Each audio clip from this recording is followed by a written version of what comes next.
A Step into the Past Volume 19 Chapter 9. Book 19 Chapter 9 I Concede. Even after his return to the Wu residence, Xiang Xiaolong will still randomly think about this strange lady Shi Sifeng. Teng Yi, Jing Jun, Wu Guo, and Zhao De were in discussion with Ji Yanran. Everyone looked somber.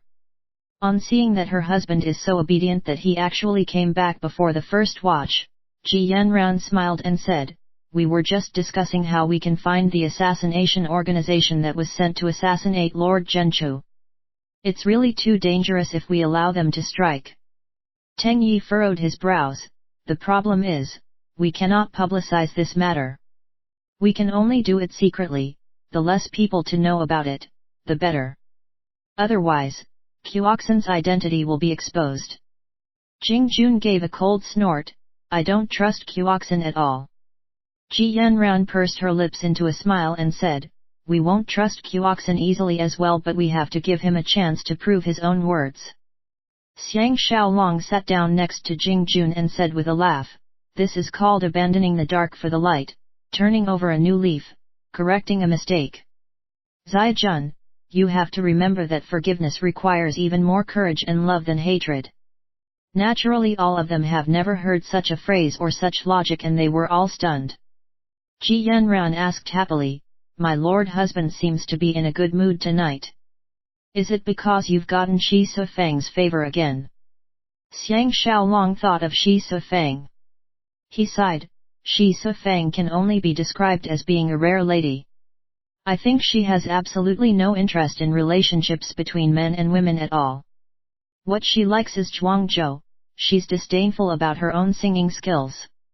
She has an intense and unique way of looking at things." Lao Ai ended up like a mouse pulling a turtle asterisk, not knowing where to begin and getting snubbed, whereas I kept a respectful distance. End of report. Is the talented lady satisfied?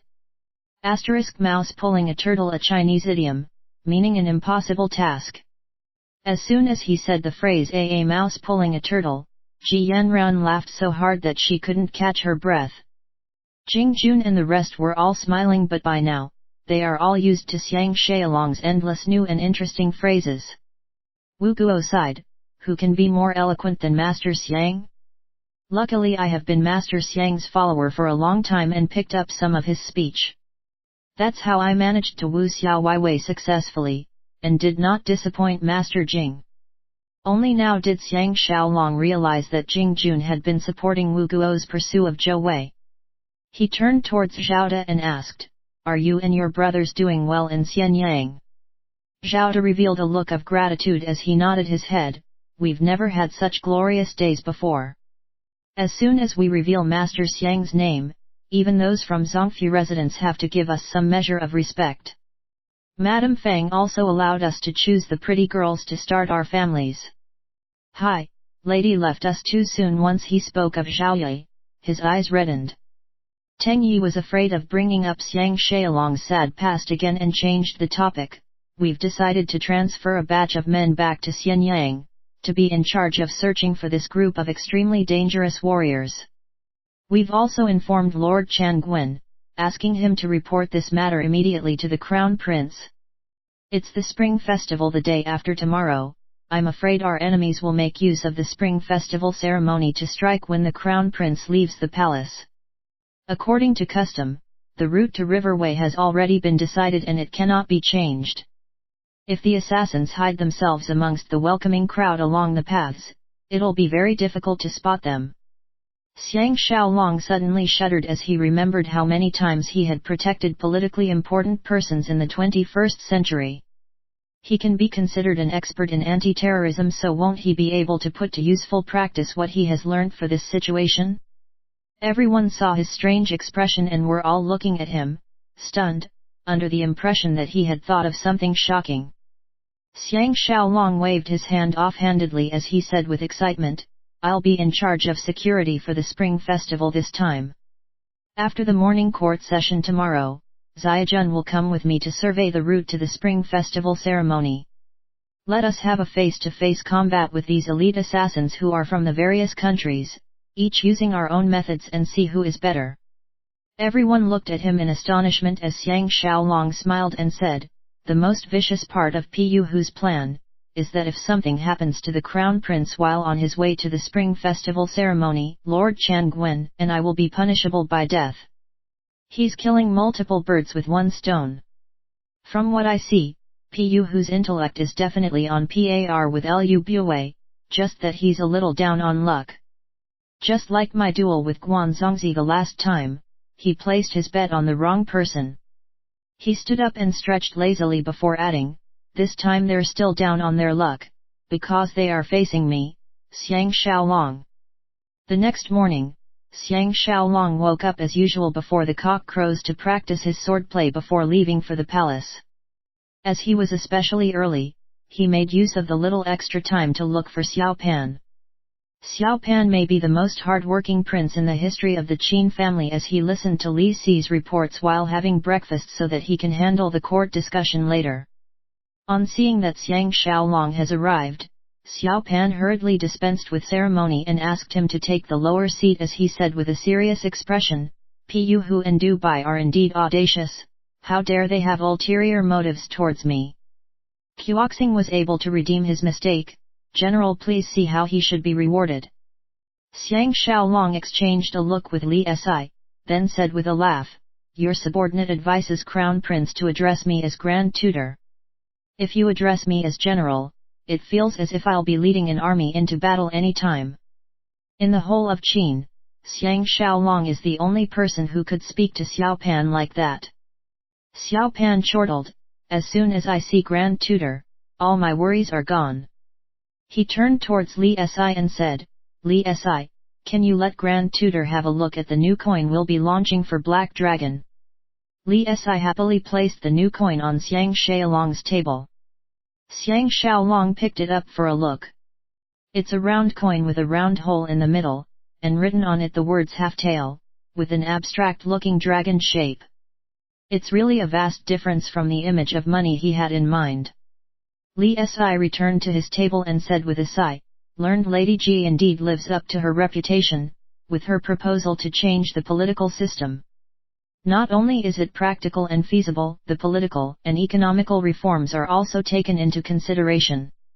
The timeline for implementation is also indicated and the stages of implementation are just right such that the people won't feel forced into it. Please tell learned lady that Li Si is in total awe."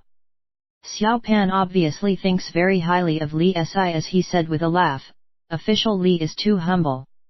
Official Li has given a lot of examples in the whole proposal, and has contributed as much merit as Grand Tutor Ji." Li Si hurriedly knelt down to give his thanks. Xiao Pan was silent for a moment before asking Xiang Xiaolong, "How is Grand Tutor planning to deal with the assassins who are coming to Xianyang this time?" Xiang Xiaolong replied easily, "Don't worry, Crown Prince. The only chance those rebels have to strike is to take us by surprise during the ceremony when your highness is paying homage to the river god. But now that we're aware of this, the whole situation is reversed. I will work closely with Lord Changwen and crush our enemy's devious plot. I guarantee that not only will no harm come to your highness, we can also make use of this chance to show those who are involved from the 6 countries our prowess." Xiao Pan looks up upon him like a deity and he exclaimed joyfully, "With Grand Tutor in charge of this matter, there's nothing for me to worry." Xiang Xiaolong replied, "But your highness must promise to let me have full control of everything tomorrow, otherwise it'll be difficult to execute our marvelous plan." Xiao Pan chortled, "Then I will be Grand Tutor's subordinate for one day tomorrow and obey all your instructions." Li Si gave a heartfelt smile as he felt the total trust and sincerity between the two of them. The morning court session started with no major upheaval, but once Liu Bue brought up his intention to split the position of salt and iron official into 2 positions, a fierce debate immediately ensued. Xiang Xiaolong listened for a long time and could only barely understand the gist of the matter. It turns out that before Duke Xiao, almost all the trades in Qin were monopolized by the government. But in order to handle the production in these trades, the Qin government set up government agencies to take charge of the different industries. One of the most important posts is that of the salt and iron official, as it affects both the common people and the military. But with the expansion of Qin, a few iron-producing centers in the east have slowly fallen into the hands of the Qin people. The duties of the salt and iron official are getting heavier day by day, and there are also instances of smuggling salt and iron for personal gains. Besides, salt and iron are basically two entirely unrelated products. Therefore Liu Bue came up with this suggestion. The main problem with Liu Bue's suggestion is that he wanted his own people in charge of Qin's economic and military matters, the two most important lifeline of the empire. Therefore Lord Changpan, Li Si, and the rest are trying to delay this until the birth of Black Dragon so that they can make use of the opportunity to take these two positions back. Naturally it's easier to delay than to object, and in the end, there was no determined outcome.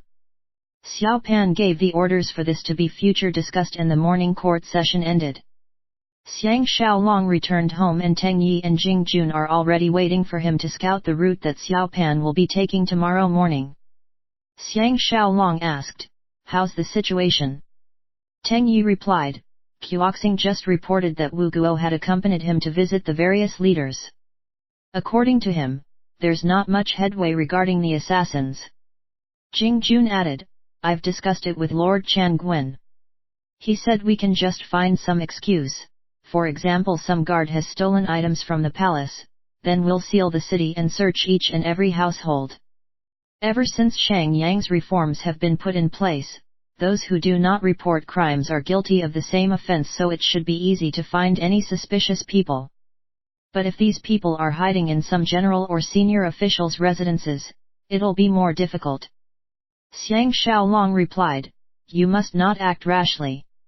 We must pretend that we know nothing at all about this and tell Quoxing not to investigate so that we won't put them on their guard."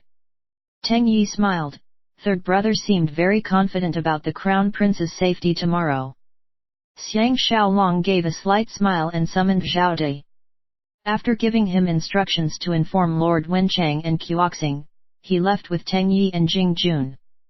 They left the city of Xianyang and walked towards River Wei on the official road. Along the way, they only saw endless grassland and knolls. They can't help but feel energized as they enjoyed the scenery, almost forgetting the purpose of their trip. The Emerald Lake, the luscious green grass with rays reflecting off them, is simply enchanting.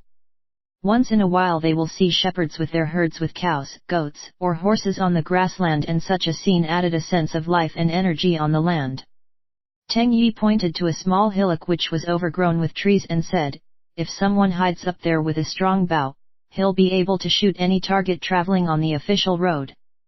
Xiang Xiaolong was jolted awake from the mesmerizing scenery, and he instructed Jing Jun to note down on his scroll all the possible locations that the assassins can make use of. Although it's noon, but when they traveled through a densely forested segment of the road, the morning fog has yet to disperse. The air is moist and vision is little hazy. Teng Yi paled as he said, "From the looks of the weather, there will be heavy fog tomorrow. It's extremely to our disadvantage." Xiang Xiaolong replied calmly, "I don't think it's entirely to our disadvantage. At least we know our enemies will choose the time when the fog is the heaviest when we are going there to strike, and not strike on the return journey. Secondly, the heavy fog is even more favorable to the birth of Black Dragon." Jing Jun said in awe, "Third brother is obviously very confident."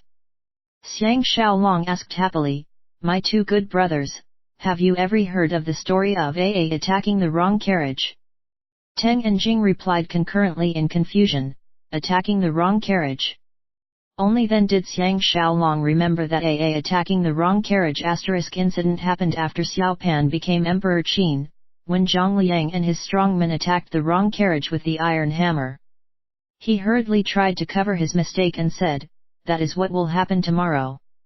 As long as the crown prince is hiding in another carriage, we can lure our enemies out without worry and annihilate them." Note: Zhang Liang's assassination attempt on Emperor Qin during one of his inspection tours. He found a very strong man and forged an extremely heavy hammer for the strongman.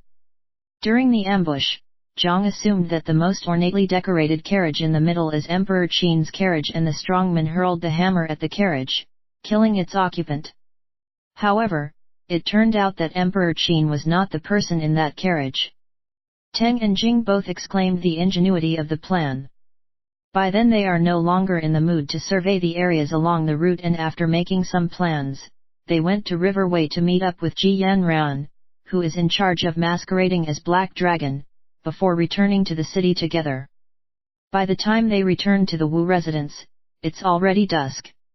As soon as they stepped into the main door, Tao Fang informed that Wu Fu had just arrived and waiting for him in the East Hall. Ji Yanran said in half-seriousness, "Someone is here to fish for news, but don't follow him to Drunken Breeze Loft. Don't forget that you have not accompanied us for 2 nights. If you don't get an early rest, let's see where you'll find the energy to deal with those assassins." Xiang Xiaolong snickered, "Even if I have enough energy, I won't waste it on those women. I already have the whole world. Other than my pretty wives, nothing else in this world will be able to tempt me." Ji Yanran smiled sweetly and let him go. When he arrived at the East Hall, he saw that Wu Fu was behaving restlessly and secretly thought it amusing. He went up and said, "Master Wu really should not be here. What if it raises the suspicion of Lao Ai and Lu Bui's men?" Wu Fu had already prepared his speech as he replied humbly, "Master Xiang, do not worry, I will be extremely careful." After they sat down, Wu Fu asked quietly, what was the Crown Prince's reaction after he found out about that matter. Xiang Xiaolong was secretly amused as he replied calmly, "Of course he was furious, but because of the Empress Dowager, he can only be on his guard secretly until he finds evidence. By then he'll be able to settle scores with Lao Ai, and let's see how the Empress Dowager can protect him then." He paused and added, "The Crown Prince admires your loyalty very much and was considering how he should reward you." Wu Fu was ecstatic. "As long as I can be of service to the Crown Prince and Master Xiang, I am satisfied. I'm not concerned about rewards."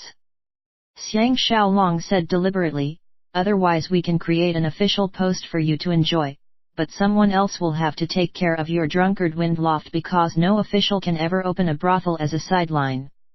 And it won't look good either if made known. Anyway, you've earned more than enough." Wu Fu was thrilled as he replied with a wide grin, "That's a minor problem.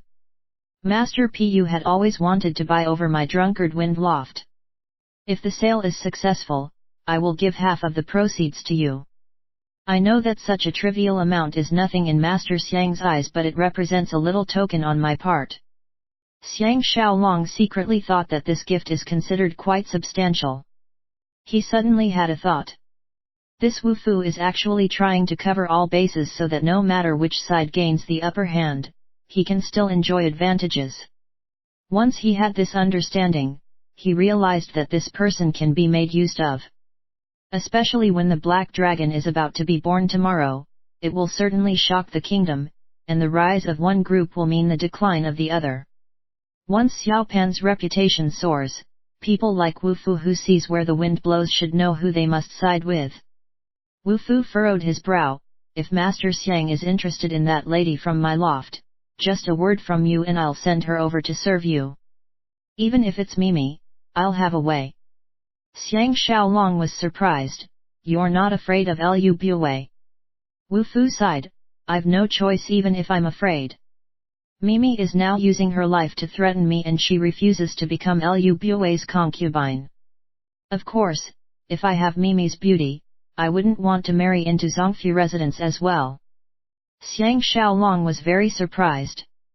So Dan Mimi is with Lu Bui because she fear his power and not because she's willing.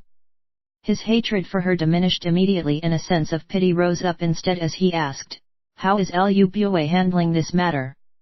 Wu Fu laughed, "What can he do? He can only try to pressure and bribe me, but poor me is threatened by Lao Ai as well. I'm sandwiched in the middle and have not had a good night's sleep. Master Xiang, just take a look at me now and you'll know." Xiang Xiaolong took a close look at his face and indeed he looked haggard with dark circles under his eyes. He said with a smile, "If you knew this would happen, why do it in the first place? Lu Bui has no feelings at all, yet you helped him trick me. Aren't you just looking for trouble?" Wu Fu was stunned at first, then he paled as he stuttered, "I don't understand what you mean." Xiang Xiaolong smiled, even Moao couldn't trick me, so how do you think you fare when compared to Moao? Wu Fu threw himself to the ground and exclaimed in fear, Master Xiang have misunderstood me, if I lie. Xiang Xiaolong interrupted him, please don't make any life or death vows, otherwise I may really decide to punish you in heaven's name just like what you wished for. Wu Fu cried out, please believe me, I really. Swish. The precious sword that has been through hundreds of battles left its sheath. Wu Fu was so terrified he scrambled away, cold sweat as large as peas filled his forehead as his face turned deathly pale. Xiang Xiaolong placed the precious sword nonchalantly on the table next to him and said offhandedly, I won't hide it from you. I have spies with Lu Bue and Lao Ai, so I know everything. If you utter one more word of untruth, I will chop off your head with this sword and parade it at the market square. Of course the offense will be deceiving the ruler. Wu Fu was stunned for a moment before he replied dejectedly, I concede.